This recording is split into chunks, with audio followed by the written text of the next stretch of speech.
I'm going to go to kind of our first slide here just to tell you how we started on our journey. So we have kind of what we call a three-legged stool at TRS. We have our investments division, and then we have benefits, and we have health insurance. And so our investments division, as you guys can imagine, we manage a $151 billion fund for all of our educators in Texas, and they are very progressive. And they kind of really push the mark with IT to say, we want new technology, we need to be able to work fast, we need to collaborate. You know, they want to work from anywhere. We've got an office in London, and so all of that was very much driving the need for moving to Office 365. And so what we did was we engaged with Catapult to do kind of a digital workplace assessment, is what we called it. And we wanted to really understand what the business need was before we started to go down that road. You know, those of us in IT, we always think we know, but we don't necessarily know. And so it was really important that we partner with them and find out exactly what was needed before we start to roll that out. So this is just a visual of kind of, we needed to find out exactly what the needs were. Our core findings were, of course, we needed to improve remote access. We really needed better ways to collaborate, as well as making our communications more efficient. And so that definitely lended itself well to moving to Office 365 and these technologies. And so that's kind of what kicked off us starting down that road. Now, we picked one group in general to work with, but of course, we knew that the entire agency would benefit from these as well, because as we move into the age of everyone telecommuting more and needing the ability to work from anywhere on any device, that's a need across the agency. That not only will help people be more efficient, but it will help attract the right talent and retain those people too, because you actually have a means to support that type of work.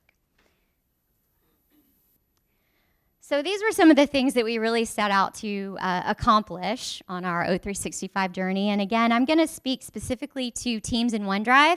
That's our most recent production implementation, and we've learned a lot from that, and we've had some challenges and some successes. And so what we really wanted to do was give our workers the ability to work and access business data from anywhere, 24/7. And of course, have the flexibility to collaborate and share information through newer technologies. Before we moved to Teams, we were just using Skype, and Skype is great in its own regard, but of course, Teams brings in lots of new functionality. And boost employee engagement, agility, and collaboration. I have to say this one has been phenomenal for us. As far as Teams, our employee engagement has gone up significantly. We have groups working together more efficiently and more often than they were before, just by means of the software and the capabilities that it has. And there's an excitement around it, even with our older workforce. You know, you expect the younger folks to do that, but the older ones too. It's like, wow, this is a really great way to work more efficiently, and they're getting involved, they're getting excited. And then, let's see. Again, attracting and retaining talent. So in order to compete with a lot of the other agencies, we have to allow the telecommuting. People have jobs now that they can telecommute 100%. We're not quite there. We're getting there, just for space reasons. Also, we want to be able to allow our employees to do that. So I'm sure I see heads shaking. It's like, yes, we all have those challenges. So these are the perfect technologies to support that. And again, use most any device to access, collaborate, share information. We all are accessible. Sometimes it's a good thing, sometimes not. 24/7. I get Teams on my phone. You know, I can work at 3:30 in the morning when somebody needs me now. Not, y'all are like, really? I get up at 3:30 every morning, so that's a normal thing for me. But it's very convenient if you want it. Granted, you can shut that off if you don't. But so these were our goals, and we have definitely been able to achieve these through rolling out these new technologies. So I spoke to really setting the foundation. So one of the key things that I cannot stress enough, and if you guys are already on Office 365, you might want to kind of just retroactively go back and establish some of these teams. So this kind of shows all of the different pieces of what we're doing with O365.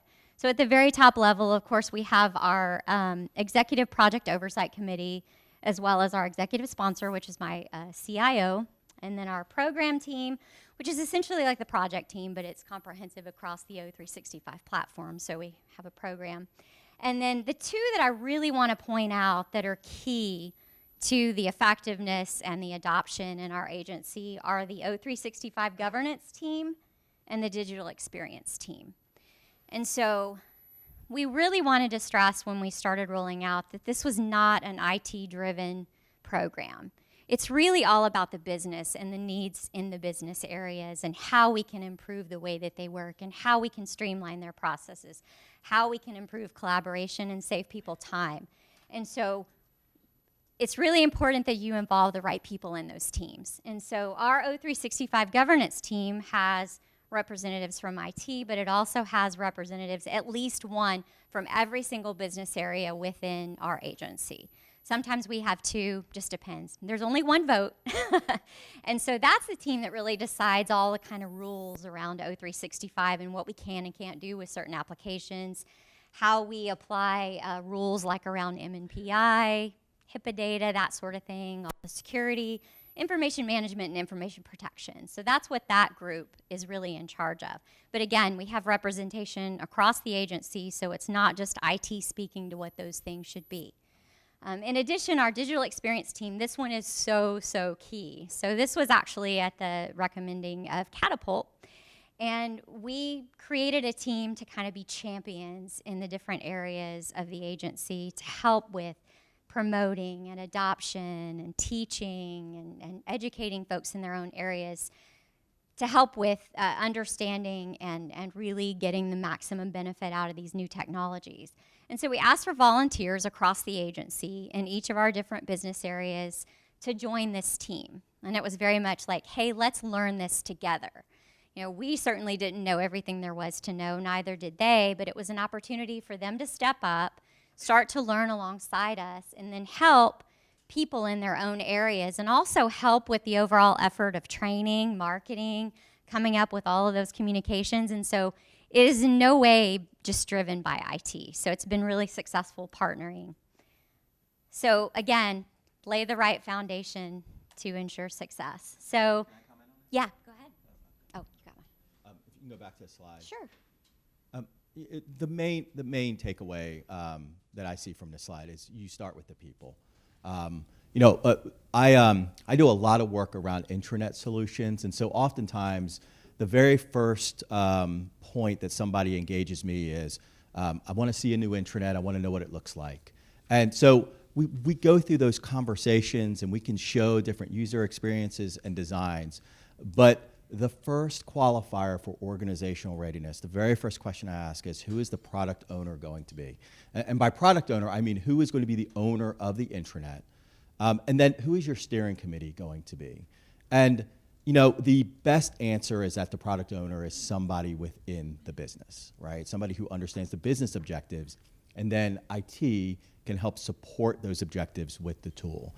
And we've had very frank conversations where we've gone through and we've demoed an intranet. It looks great, but we have not been ready to engage as a partner because of the readiness on our client side is not quite there. Those are some unanswered questions. So the most important takeaway, start with the people, right? Make sure you have the right people in place and the right commitment in place, because the goal for us is not just to build a new, intranet or to roll out teams. It's to, provide a successful either communication or collaboration solution. So, my advice, start with the people, start with the owner, start with the steering committees, use this as a guide for what those groups can be, because that'll inform how you go about not only building the new solution or adopting the technology, but your continued success. So I just wanted to comment on that. Thank you. Mm-hmm. So before we started, we knew that we needed to come up with kind of a consistent message, a consistent way to get people the right information that they would identify with as we roll out new technologies. And so it's not going to be something different every time. So, I'm used to seeing certain things, whether it be email, or I know that you're training me in a certain way, or I know that I need to expect X, Y, and Z coming at, a certain point in the process. And we really wanted to make that standard. The cool thing that happened was we set a standard for Office 365, and we're actually applying that now across the board. to the way that we communicate on anything, and the way that we're marketing, and the way that we're training. And so it kind of set us on a path that was unexpected, but very nice surprise. And so what we wanted to do was, again, standardize the way that we're communicating with our users and the way that we're marketing, the different methods. Again, instilling that kind of branding to where people recognize it and they understand what it pertains to, as well as the way that we train. We wanted to offer kind of a menu of training.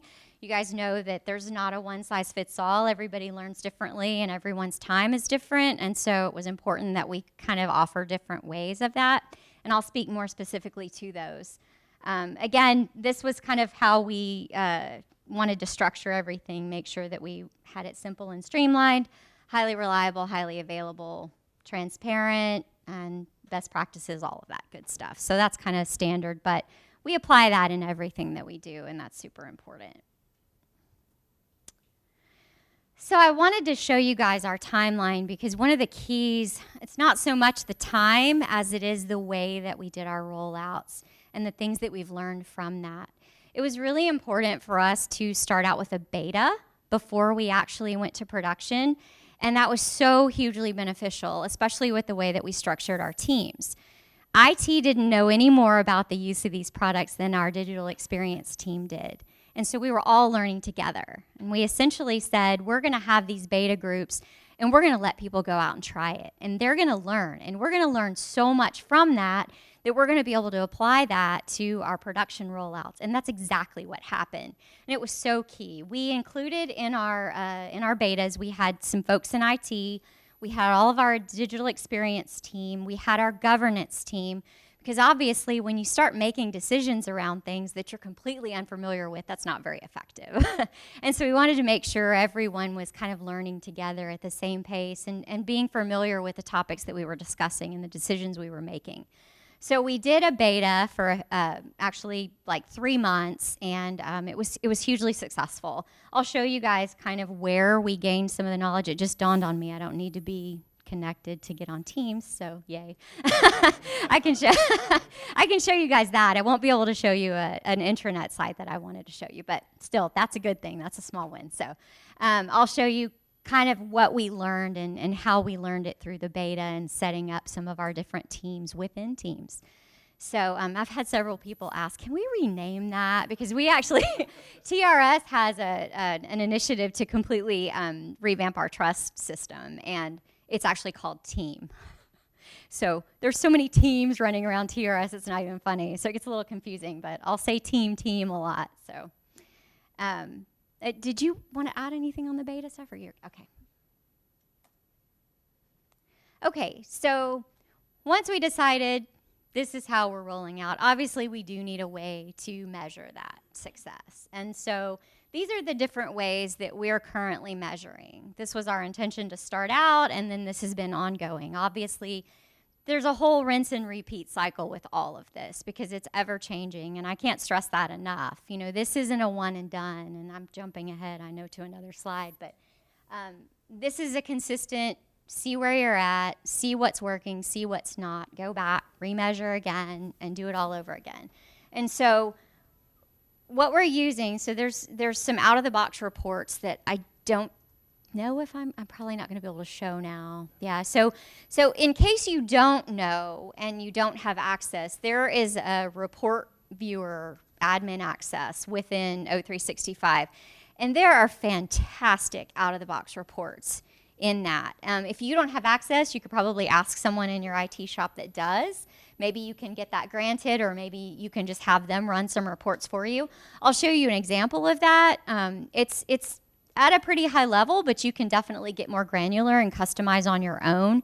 But I mean, you can go down to the individual level of looking at specific departments, you know, based on Active Directory, of course, and see how many Teams messages they're creating, how many teams do they have, how many users do we have that are active, how many OneDrive files are they uploading, all of those great things.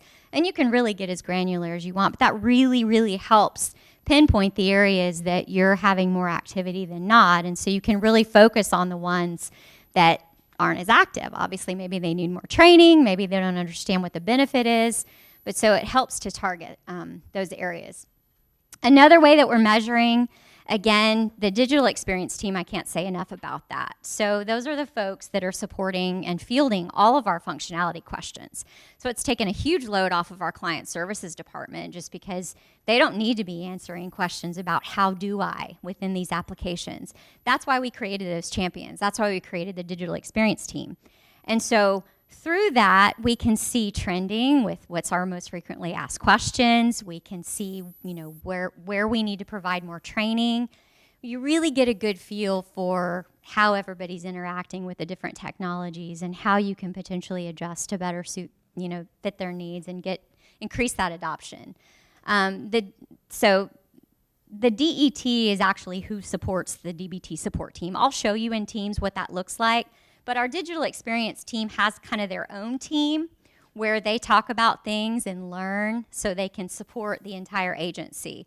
So the entire agency support is under the DBT support team. And I'll show you the cool little tabs we have in there too to make it a one-stop shop. And then, of course, client services, if there's technical issues, they're still getting tickets on those. And they inevitably will get some questions that can probably be fielded by our support team, but of course we don't turn anyone away. We're all about customer service, so we'll serve them wherever they come.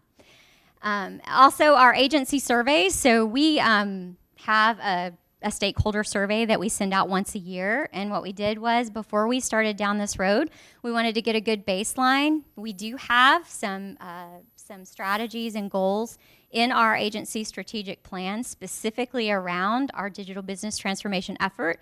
And so we are actively measuring and reporting to our board on how is the adoption going? How do people feel about their ability to work from anywhere? How do they feel about these new collaborative tools?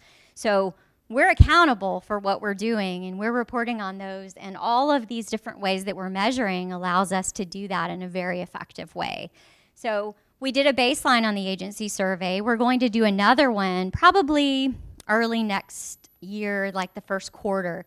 We want to give this enough time to have been out there to really effectively measure. And of course, our strategic plan is a 5 years, so we'll continuously report on that. But we're hoping to just show those numbers going up, every year. And as long as we keep doing the rinse and repeat and improving every time, we should get there. And so our reporting audience is our board, our EC, our executive council, as well as we wanted transparency into all of our business areas. We want everybody to see how things are going. We've got champions. It shouldn't just be IT saying, oh, well, this is how we're doing. Our OE department, that's organizational excellence, that's essentially our HR department. They're key in that as well. They're helping us out with training. They're helping us create materials. They want to understand what areas we need to focus on, and it truly is a partnership.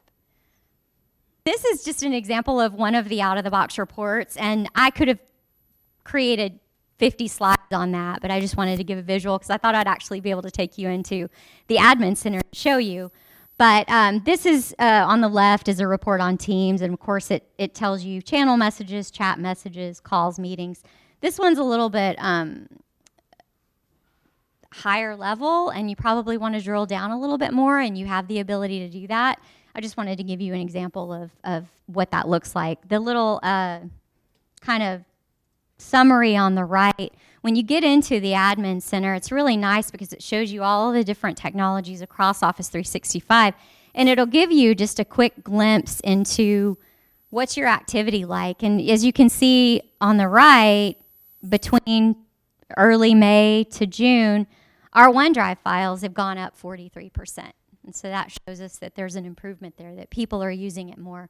And so it's a really nice kind of at a glance, if you will, on that main page that shows you current activity for all of the applications that you're using. Do you want to add? Yeah, this particular report, there's a little bit of a journey that's hard to see here, but if you look at this report and you look at where you're likely to see adoption first with Teams, it's going to be chat, right? So Teams has a lot of capabilities. Where do you want to focus your efforts first? It's on chat, and you can see that there's been some success here. But where do you focus next, right? That's going to be the channel messages, right? Because what that gives you an indication of is that people have created a team, and now they're working in a more collaborative manner. So it's not a one-on-one chat or group chat. They've actually created a workspace, and they're beginning to work, maybe even store files, work in progress, get work done. So, you know, the goal is to get the chat messages up. Where do you go after that? Meetings, right? So this is a challenge, right? This is where you begin to really hit a headwind, right? Is getting people to no longer schedule maybe a Skype meeting, but to schedule a Teams meeting instead, right? And so there'll be a transition period. So your efforts in getting people to adopt Teams can start with just, you know, getting meetings scheduled with Teams, right? That starts with individual efforts and sending a Teams meeting. Oh, what's this? I didn't know I could do that. And maybe next time they schedule a Teams meeting. And then finally, calls, right? Voice, right? Getting everything cut over to Teams so you have that complete user experience that you may have seen within a Microsoft demonstration or maybe even a customer immersion experience. So just to give you some idea of kind of where to start and what the progression can look like, start with chat. Channel messages is the next area of adoption. Meetings, calls, and that's your journey specifically with this technology. That's a great segue into, I'll show you guys how we've helped to drive that adoption to the additional functionality within Teams. Because as you said, I mean, everyone, they think it's just a replacement for Skype and that's all it can do. And it's so much more. And so it's like, how do you really get that message across to your users to say, please, you know, take advantage of these additional functions that you have at your fingertips. And I'll show you how we've done that within our agency. So, oh, I went the wrong way. Sorry.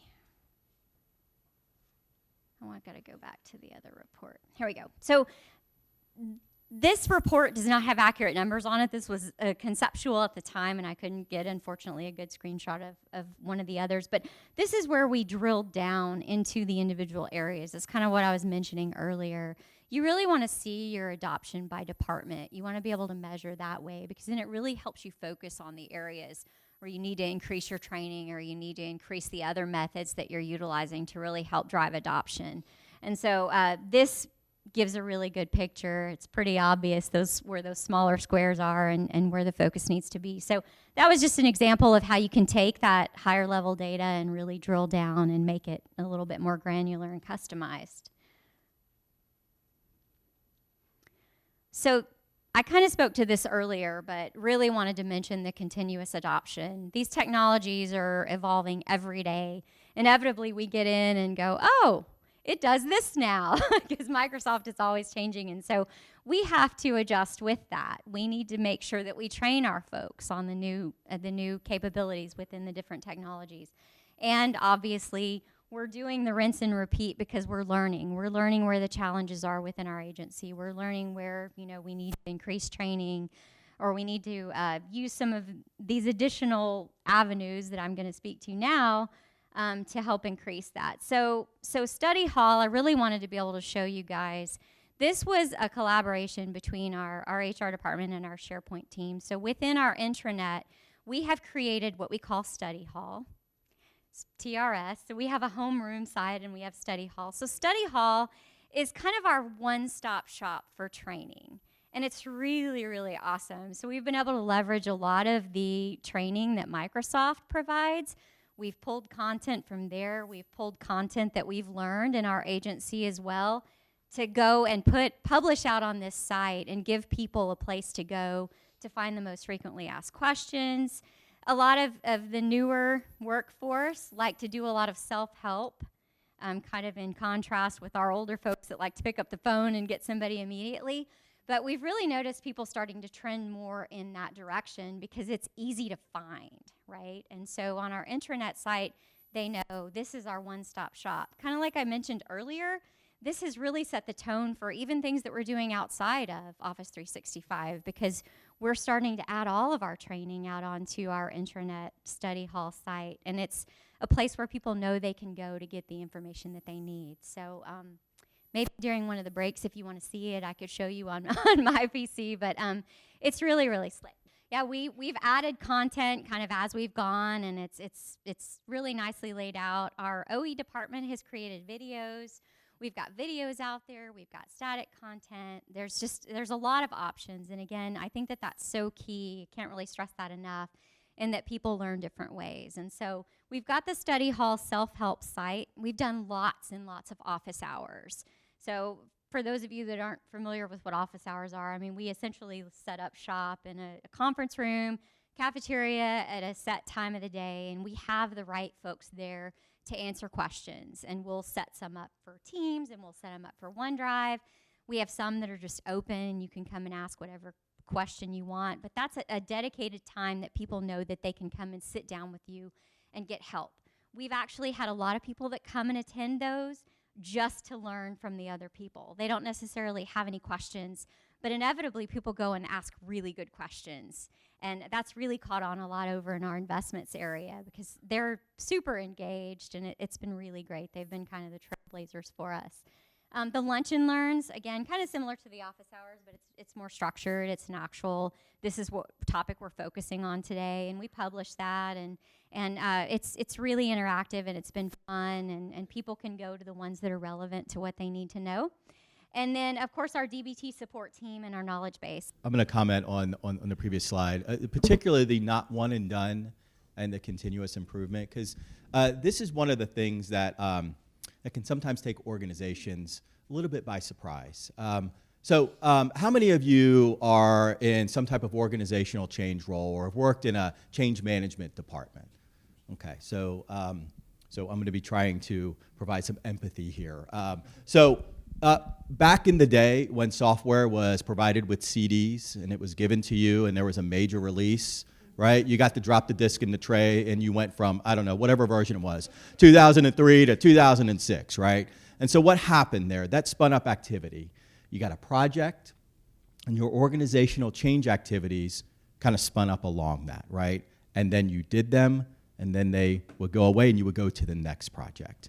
And you can ask a lot of people, okay, what is the benefit of the cloud? And they'll give you all kinds of answers around, it will, easier to access. But for change departments, it changed how they need to support the business. Because when you move from a solution that is every 3 years with CDs and disk and trays to it's in the cloud, and your vendor, whether it's Microsoft, Salesforce, or otherwise, is going to be updating that software, your change management program needs to be continuous as well, right? And so that's not something that is immediately obvious when you look at it on the surface. You kind of have to experience it and go, oh, we have to change how we do things. So a lot of what Merit is showing is a recognition of that, right? Of recognizing that this software is going to continuously improve.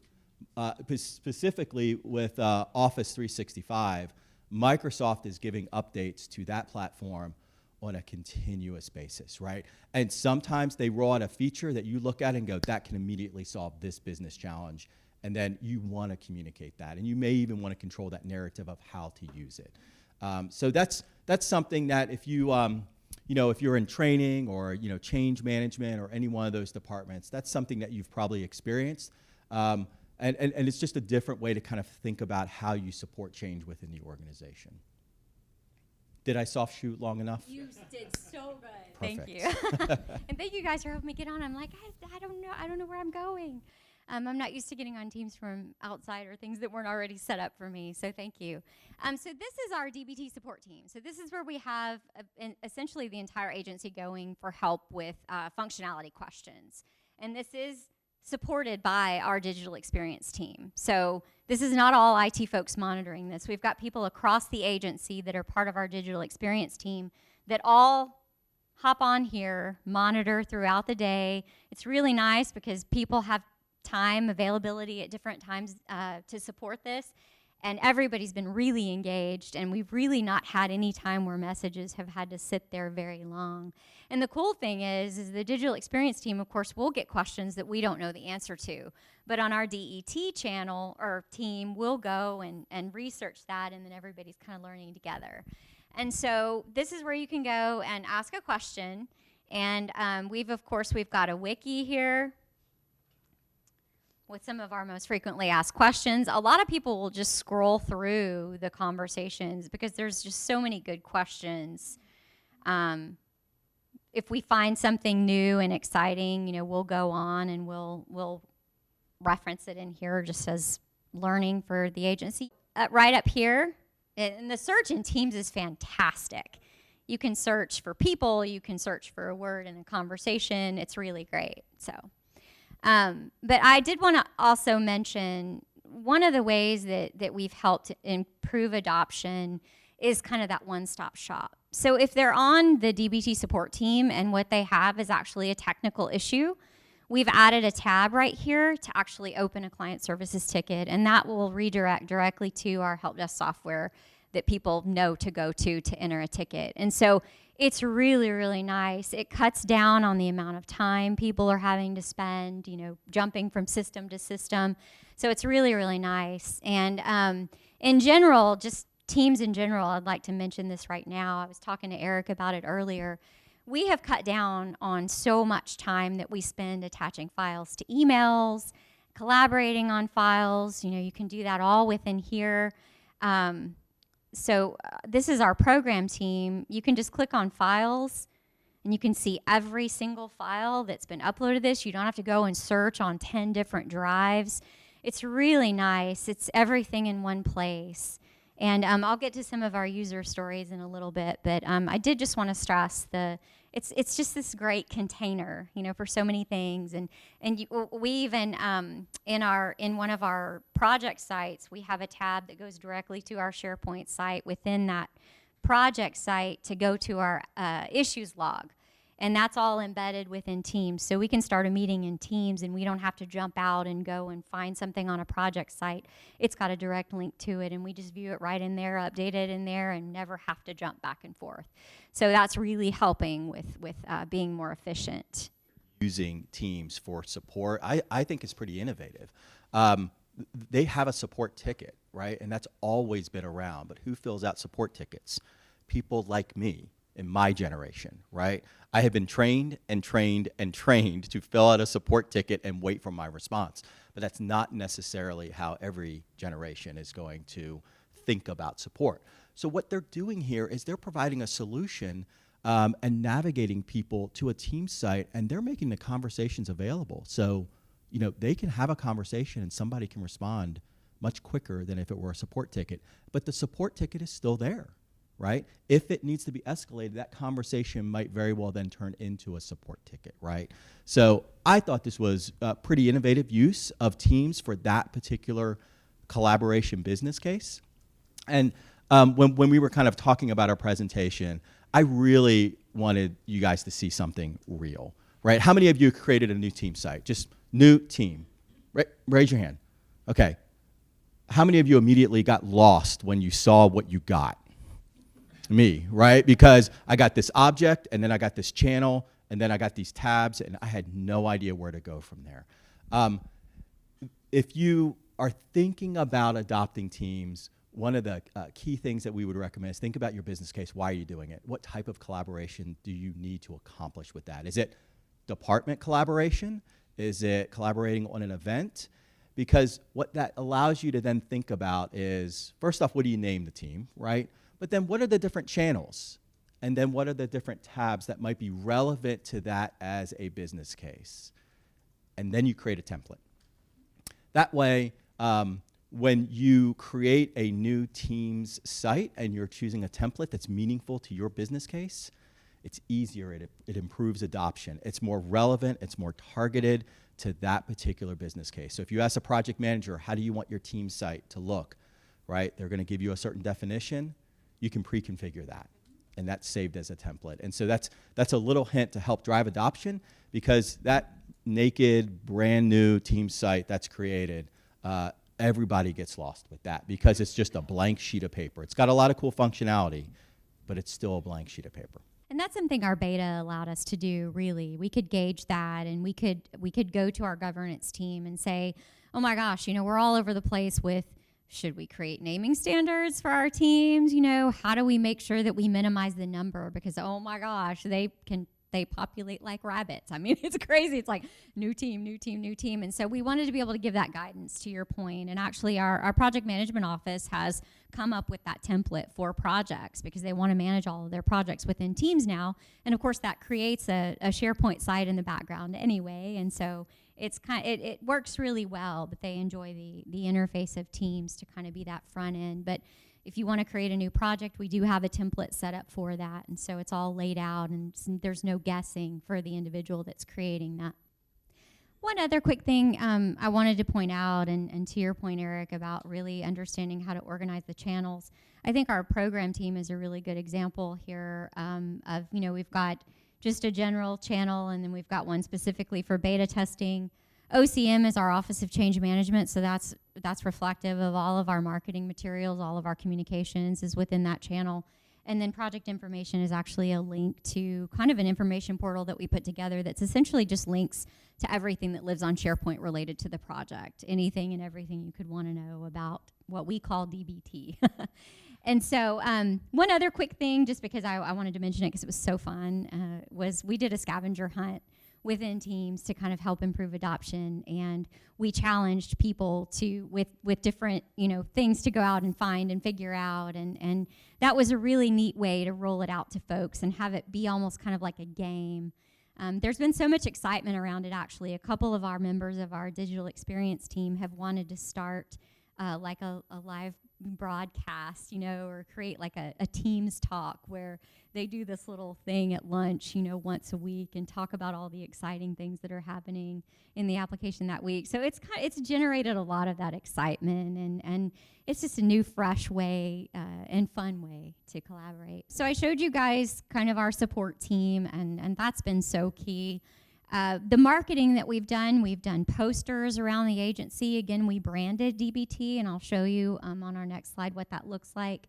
We've tried to be really consistent with the emails that we send out for each different technology. So there's one that's like a what's coming, a heads up ahead of time, and then we do kickoffs for everything, and then we do a follow-on kind of actual more hands-on training. And then, of course, we're reminding them about all of the help that's available out there in those communications. Spotlight articles is something that our HR department does, and they featured Office 365 in one of those and the exciting things that we were doing. And those are really relevant, and some people read them, some people trash them, but we've got to cover all of our bases, and so those have been fun as well. And then our intranet bulletin board, it's just a scrolling thing on our homepage on our intranet that features different topics. We've been on there. And then the user stories is huge. And speaking to the kind of measuring and seeing where you need to improve adoption, the user stories, not to be confused with user stories from Agile project management perspective, but more use cases, if you will, those have been so key in really increasing the adoption. Those are the things that are relevant to the individual areas, and that people within their own team can say, this is how I'm using this product, and this is how it's benefiting me. And at the end of the day, everybody wants to know what's in it for me, right? You have to relate it to that individual. You can't just blanket say, you can use Teams for collaboration, and you can use it for chat, and you can use it for meetings. That doesn't really tell them anything. And so it's important to relate it to something that they understand.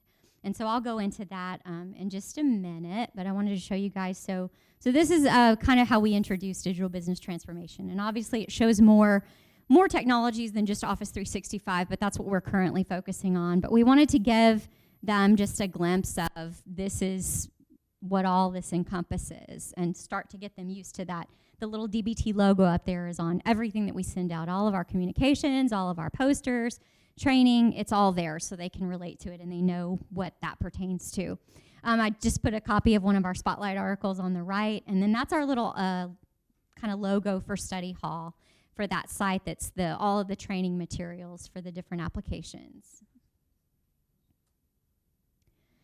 So user stories. This was where we had actually had different people in our business areas reaching out to the program team saying, we've got to find a way to better relate to our users and what this is going to do for them. And so what we decided was we would task our digital experience team, which is our different area champions, to go out into their area and find out the ways that their folks were using it. A lot of times that was them, and they had the personal experience, of course, because they're kind of the trailblazers, and they're doing things and they're figuring it out. In fact, our HR department went crazy and came up with so many different ways. They were one of our earliest adopters and just really embraced it and started using it to collaborate on training and creating videos, and they've been extremely helpful in all of the content that we've created, as well as helping generate excitement across the agency. And so that's just another example of how key the partnership is between IT and the business areas. And so this is an example of one of our submissions back from one of our DET members that was in our investments division, and she went out and she asked for some relevant examples. And so this is a case of where this is one of our investment teams. They look at macro news, market returns, partners' positions every day. They share portfolio performance. After they started to use Teams, they found that it was more convenient to share reports on there without sending multiple emails.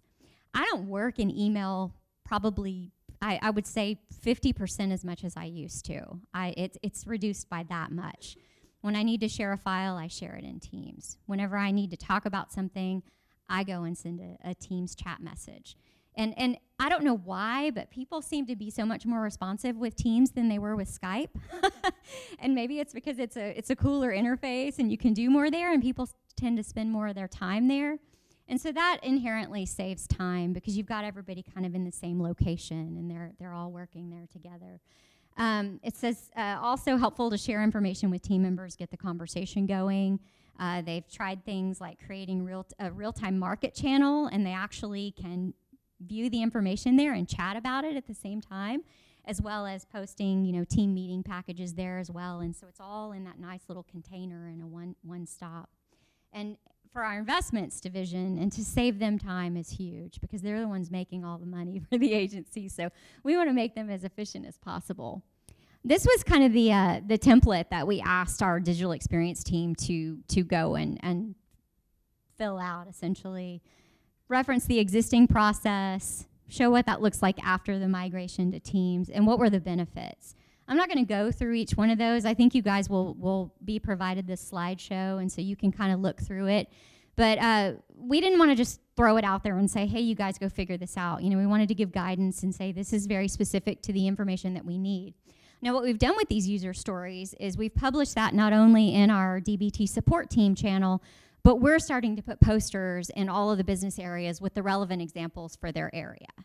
And it's important to have that, in front of them to say, hey, if you're not doing this, here's something that you could probably benefit from. This is very relevant to your business processes. And they're relating to other business areas as well, so we're putting it out there on the team's channel specifically for that. Conceptually, it's probably the same across business areas for the functionality that they're using, but they're going to relate to it in a different way based on what their business process is. And so that's been very effective. And I would say as far as driving adoption, these have probably helped more than anything else that we've done. It's just been a huge success. You give somebody something tangible, give them something that they can relate to, and so make that specific to every area. They're going to learn from other areas as well, but they want to know something that directly impacts them. And now I will turn it over to Eric. All right, I guess I'm up. Just to kind of build off a couple things. We went through that entire portion and almost never mentioned the word SharePoint, right? Now, how many of you in a past life, right, SharePoint has been the collaboration solution, right? Okay, what do you guys think of this collaboration solution? Much, much better, right? So one of the most common questions we get is, well, then where does SharePoint fit within this equation, right? Not from an IT perspective, right? From an IT perspective, that's an easy answer. But from a business perspective, how do you leverage SharePoint? Can it be a collaboration solution still? Absolutely. Do you have other options now? Absolutely. You've got Teams. You've even got OneDrive, right? So you have different options available to you, and we spent most of our time on the collaboration side because that's where productivity is gained, right? Are intranets dead? Raise your hand if you think intranets are dead. It's just an opinion, right? Yeah, they can be, right? But intranets are no longer just the one channel for people to get information, right? You have other places where you can get information, but intranets are still kicking, right? But they serve a different purpose today.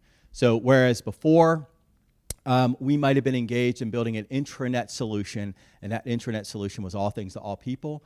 It was a communication solution. It was a collaboration solution. It was a productivity solution. It was everything, right? What we're seeing with Office 365 is people beginning to adopt SharePoint primarily as their intranet communication solution.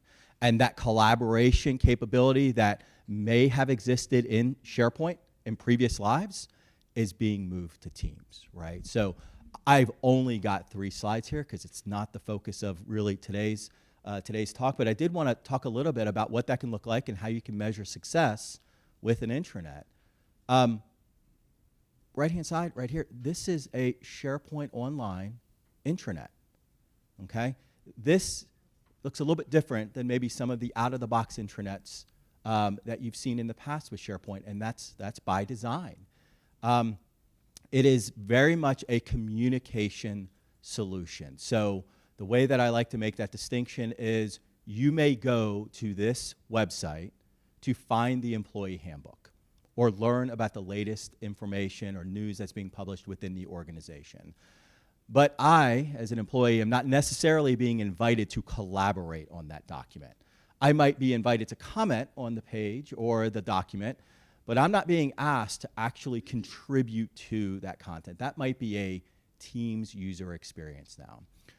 But there is still a place for having a central hub where people can learn about what's going on in the organization, find the latest information that's published. Intranets can still be the authoritative voice for content within your organization. The collaboration experience that Mary talked about can be done in Teams and then published to an intranet. And that's the trend that we're seeing when people move from, say, an on-premise installation of Microsoft technologies to Office 365. They're seeing opportunities to really focus on the collaboration side and use SharePoint as a communication solution. Some best practices here. The first one is if you have an opportunity to pair or merge organizational content with content that's relevant to me, right, personally, you should absolutely do that. And what we're showing here is an example on the right-hand side where that right rail is all personalized to me. It's documents I need to read. It's my workspaces. It's all tailored work to be done or things that I need to view.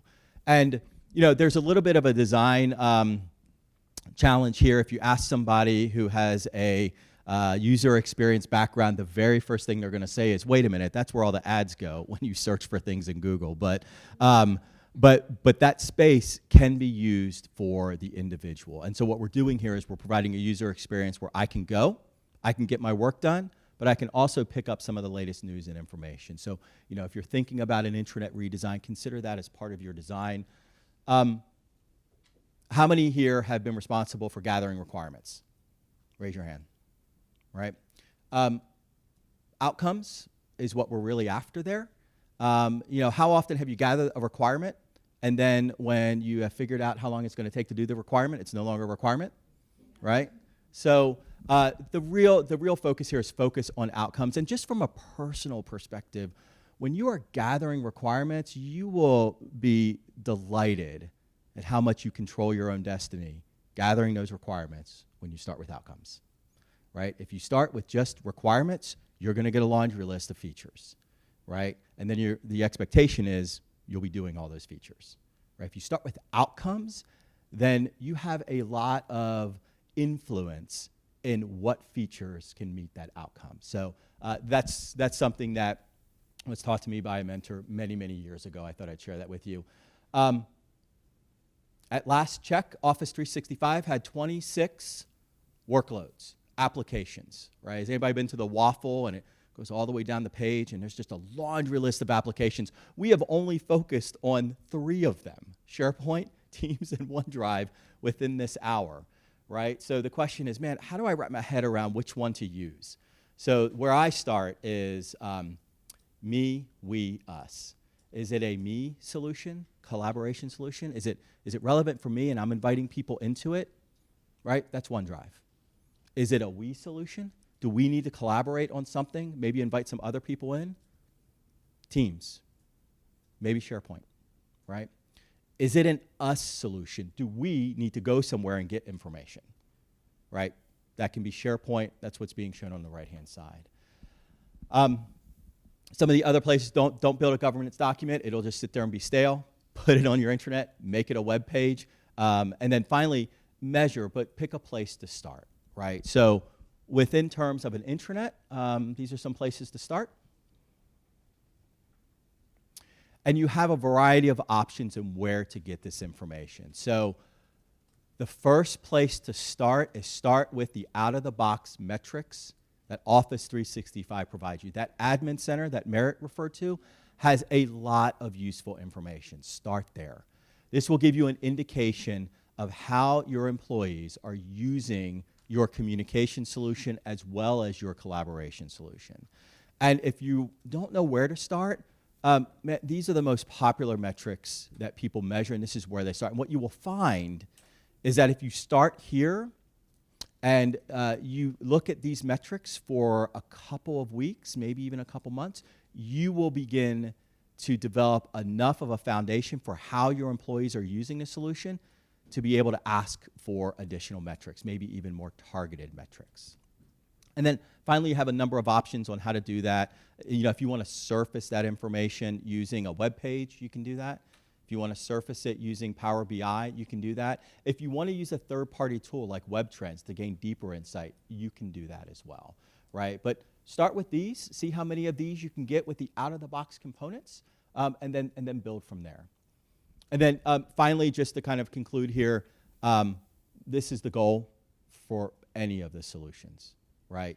It's continuous improvement. How many of us have been involved in traditional intranet projects that look like the top? Okay, I'll raise my hand. Okay, but the reason for that was because of all the energy around the new version of the software, right? We're gonna do an intranet redesign. We're gonna focus all of our energy on the requirements. We're gonna go live. We're gonna put a little bit of energy around change management, and then we're gonna assume everything is okay. We just don't even have that option anymore with any intranet or any collaboration solution that is built on the cloud, right? And so the goal here is it changes how we have to think about these types of solutions, how we roll them out, how we support them. Start small. The theme on the bottom is transportation. So I don't think anybody is going to start a new intranet project with the vision of the intranet being a scooter, but maybe that's where you start, right? So start small. The most important thing is to get it live, to begin measuring it, so that you can continuously improve, right? And the risk here is your first day of your intranet, when you go live, that should not be the best day of your intranet.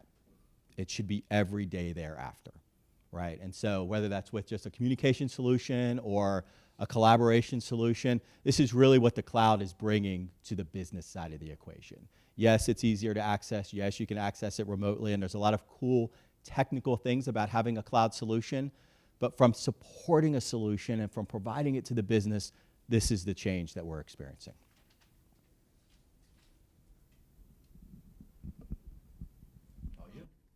I apologize. I took so much time that you were rushed. Sorry. And I actually started thinking, oh, I forgot to tell you guys about a couple of these really awesome user stories, but you can ask me about that later if you're interested. Yeah. There's just so many great stories. So really just to wrap things up, we wanted to mention again, if you could save someone 5 minutes per day, what that translates into. Essentially, this is based on somebody making $60 an hour, $1,250 a year. Multiply that by the amount of people in your organization. It's probably a very low estimate, and we're saving way more than 5 minutes. We're able to not actually have meetings now, and we're handling that through Teams, and it's just really changing the way that we work, and it's more progressive, it's more productive, and people are genuinely excited. There's a buzz around the agency. And so back to your original question, sir. I'm sorry, I'm finally circling back. I hope I've addressed your question and kind of how we overcame that. And it's just really reinforcing that message, making it relatable, and going and doing it again and again based on what you're learning and how well it's going over. So thank you all very much for your time. And sorry I talked so long. To conclude with the story about your CISO and CIO. Okay, I'll tell you guys. So our CIO actually was one of the first going, I don't really see the allure in Teams. We rolled it out to him, and he started using it, and he came back to one of the program teams and said, team meetings and said, you guys, I don't really see this as more than chat. Now I can add these cool GIFs to my conversations, and there's a nicer interface. Hey, that's a big deal. It's really fun. But he just didn't really see the allure, and it wasn't until he went beyond the chat functionality, and he was forced into that one day. He was asked by the board during a board meeting for a document that he needed to work on with our CISO. Our CISO happened to be in California at the time, and Chris, our CIO, was at the office. And so they jumped on Teams and they started collaborating and creating this document at the same time.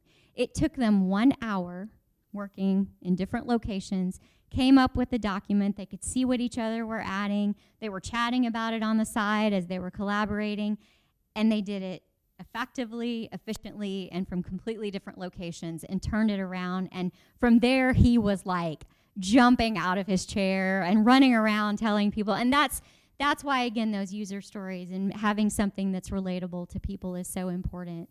It took him experiencing that and understanding what the capability was. And now you couldn't pull him away from it if you tried. So, get those evangelists, get those champions, get the people excited. So thank you, guys.